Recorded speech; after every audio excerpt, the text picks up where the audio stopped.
It is Chris Sale of the Boston Red Sox. Hey, Chris, how are you? Doing well. How are you guys? How's the weather? What are we looking at? 75, 80? What's the deal today? From what I've seen, it's better than everywhere else. So we're rolling. It's better than here. Absolutely better than here. That's for sure. How you progressing post Tommy John? How are you feeling? Good. We got done throwing yesterday. Kind of on an every other day schedule now. Get pushed back to 90 feet tomorrow, and just progressing. Everything's been moving, pretty steady for the last couple months, which is good. So right where we want to be. How is camp different during the new COVID world that we live in? It is very different. In a number of ways, but it's been interesting, and I know that it's different. It's a little, there's some challenges, there's some obstacles and stuff, but the main goal is still the same, getting better and practicing. There's some different things that we have to do, but it's part of it. You deal with it and you move on. Are you guys forbidden from doing team dinners at Twin Peaks or anything like that? What's the guidance down there? Yeah, we're a little bit higher class than that. We we're more steak dinner type of people, and so. But yeah, no, I don't know. I'm not too sure what the protocols are. I know that big gatherings aren't good, and some of the other things, but we're finding ways to have a good time and mix it up and still get the work we need done and enjoying it, What's it like? Chris, what's it like to have Alex Cora back managing? Excuse me, sorry. It's unbelievable. I mean, I know I've said it, a lot, and I probably sound like a broken record, but there was never really anybody else for the job in my eyes. What he's done for me in my career and what I've seen him do for other people, and just the camaraderie, the trust that we can have in him, his passion for the game of baseball, everyone around here, and the Red Sox organization. Everything just kind of matched up. It's one of those things where kind of the stars align. So we're glad to have him back, and especially with where we're at right now with our team and everything going forward, he's going to be a big part of our success. You guys feel like this team has a shot at contending when it comes to the East? We got a shot with everybody. I mean, for me, I'm not too worried about who we have in here. It's what we do with who we have in here, right? I said it the other day. Talent comes through the door on a daily basis. Every year, there's new people drafted. There's international signings. There's high school guys. There's college guys. There's amateur. The whole everybody. And it's not who you have in the clubhouse. It's what they bring to the table. And I think that couldn't be any more true with where we're at right now. It doesn't matter who we have in the clubhouse. It's about getting the best out of each individual person and working hard on a daily basis to get our ultimate goal, and that's winning a championship. Well, when you talk about talent, you lose a guy like Mookie Betts. How difficult is it to replace a guy like that, or knowing as a team now we have to elevate our game because we lost such a talented player? Yeah, there's no doubt. That's tough. Mookie's a, generational talent. There's nothing I can sit up here and say to alleviate that. The only thing we can do is look forward and keep pushing forward. There's no question every single team that's ever been constructed would be better with Mookie Betts on that team. But that being said, he's not on our team, so we kind of have to move forward and do with play with what you got, and the guys we have here have fire, they have passion, and they have talent, and that's all it takes. We just got to go put it together on the field and see what we get. This is Boston, so we spend a lot of time agonizing over the past. I just wanted to ask about Mookie and your And you're like I think there's this feeling around here that maybe Mookie didn't want to be here anymore. Did you, in your conversations with him or your feeling, did you get that from him? I never got that from him personally. He never told me I don't want to be here. I think that what he did and the situation he was in was what every single professional athlete on the planet strives to get to, and that's having the ball in your court, being the driver of the car. You know, our entire careers are being told where to go, what to do, and how to do it. And very rarely do we get these opportunities to say, listen, I'm the one making the rules. I get to make the decisions. And he did that. And not only did he maximize what was the best for him, but now for the next decade, he's set a tone. He set a precedent for people in his scenario, people in his shoes. And I'm sorry, but you can't knock a guy for that. He bettered himself. He bettered the game. And he maximized his very, very small window of opportunities. Hey, Chris, in regards to coming back from Tommy John, have you talked to any of your teammates who have gone through it or guys around the league as to what to expect? And do you feel like you can come back and be yourself right away, or might it take a little while? Yes and yes. I've been very kind of vocal with a lot of my teammates, current teammates, former teammates, and just trying to learn as much as I can about this. And on the backside of it, there's no doubt in my mind that I can get back to, who I was before, if not better than that. I have,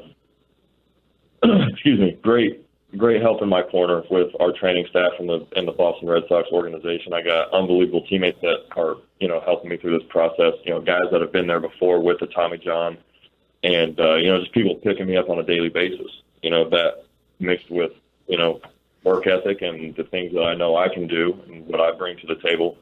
That's a, pretty good concoction. I'm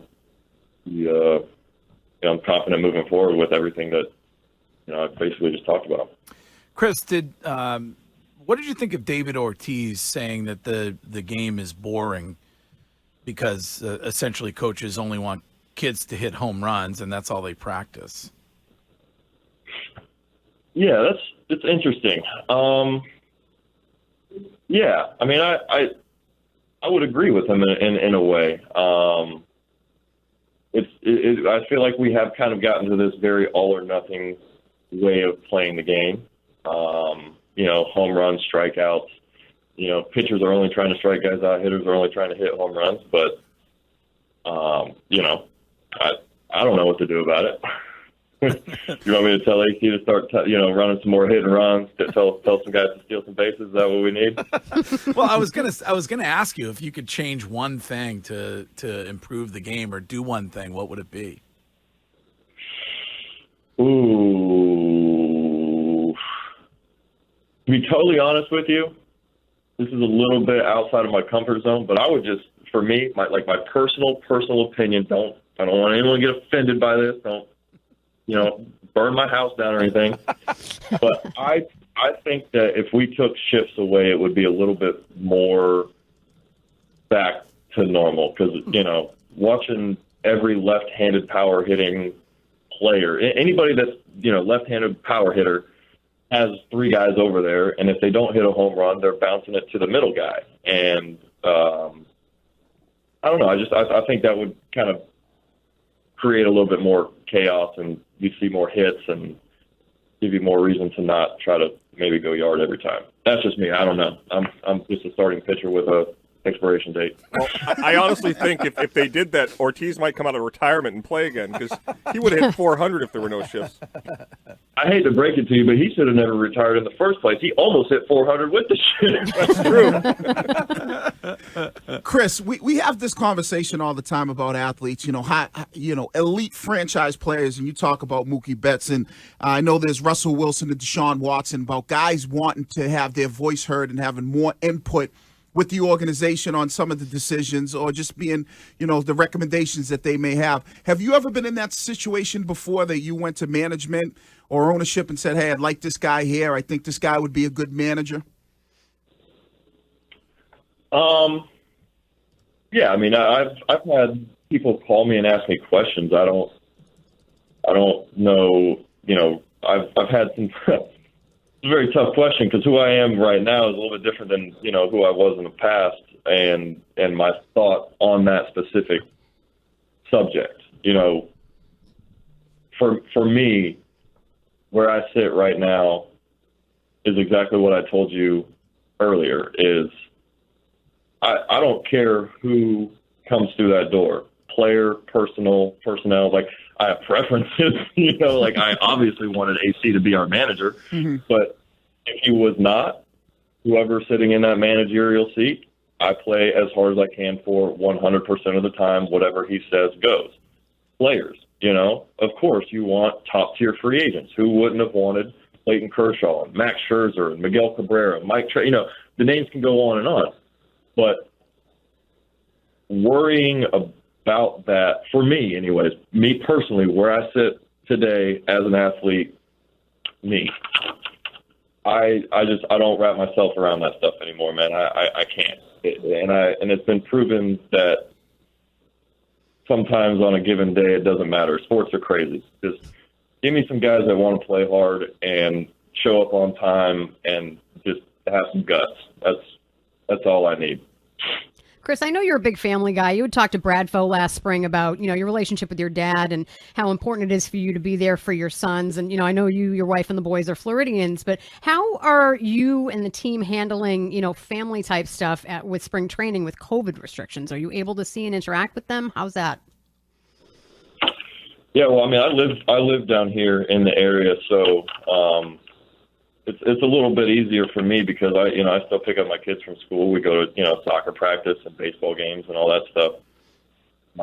But for guys traveling in, yeah, I mean there's definitely some hurdles to get over. With some of the protocol stuff. Even family traveling to Florida by themselves. The intake testing, all that stuff. So there's no doubt that I could see this being a challenge for guys that aren't local. I think I might be one of the only. There's only a few local guys here, so we got guys from California, Texas, Dominican Republic, Venezuela, Florida, Georgia, all over the place. So yeah, that would be tough, and I'm in a very fortunate situation to where I don't really have to worry about that because I live here. So I'm definitely appreciative of that.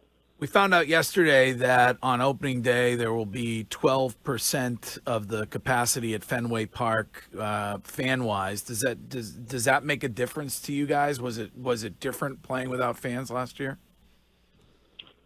I fortunately didn't even get to experience that. Oh yeah, true. Because of the Well, I had one game in 2015 with no fans, which was kind of creepy. But I hope that throughout the season they find a way to open it up. I'm hoping that everything kind of gets more and more back to normal with everything in the world, obviously. But obviously now we're talking about sports and baseball. That specifically. The fans make it, man. I mean, it's as much as I love this game and I can go out there and compete anywhere at any time with anyone. There's absolutely no question that the fans absolutely make the atmosphere, and just them being there, the presence, just the buzz, the eruptions, the oohs, the ahs. You miss that, and I'm hoping that we can get Fenway packed full sooner rather than later. If there's one, can you specifically hear something? If there's one masshole who is saying something, can you specifically hear that? At Fenway Park? What are you talking about? Of course you can hear them. And that's the fun too. That's the fun of it. But, these fans come to watch our games, and they pay their hard-earned money to come watch us play and hope for us to win, and give us some crap when we don't. They've earned that right just as much as the next guy. And to be honest with you, I miss all of it. I really do, because that's what we're accustomed to. That Fenway Park, it's not like any other place. Like, it's packed all the time, and we have very passionate fans, and that helps. I mean, there's no doubt. You can ask anybody. It helps having those fans in the stands and behind our back. So you can hear that guy yell, like calling you Chris Frail or whatever. You can clearly hear it, right? Chris, when you talk about the passion of fans, right, and how much pressure do you put on yourself knowing that you're a big part of where this team goes and the success that they have because of, who you are as a pitcher in this rotation and coming back from Tommy John? Do you think about that a lot, or are you just kind of looking at each individual day? A little bit of both, honestly. Like I'd be lying if I didn't tell you I don't think about that stuff. I mean, I know who I am. I know what I can do. I know, quite honestly, to be totally honest, I know what I'm supposed to do. Like, I'm supposed to do something on this team, and I know what that is. And trust me, every single day of this rehab, I'm working to get to that day. Like, there's no doubt about that. And I mean, I just, to be totally honest with you, I just want to be good again. That's it. I want to go out there and I want to be me. I want to win games. I want to punch tickets, and I want to be the guy that I'm supposed to be. That's it. That's the whole reason I'm here. If there was any doubt about that, I would have retired. I should just take it to the house. But I got to work my butt off to get back to being that guy and winning games and being, the leader of a team. Hey, Chris, J.D. Martinez had said he wanted to play for the Red Sox for years to come. How about you? Do you want to retire as a Red Sox? 100%. I got nowhere else to go. Got nowhere else to be. And he's like I said. I mean, this place is top notch. They're unbelievable, and I like it here. I love it here. I feel comfortable here. They take care of me. They take care of my family, and we win. Check the books, man. Check the books. We win. So that's what we're here to do, and that's what we do a lot of. So I'd like to get back to that. Speaking of JD, did he give you one of those drunk Tom Brady shirts that he was wearing the other day, or? No, man.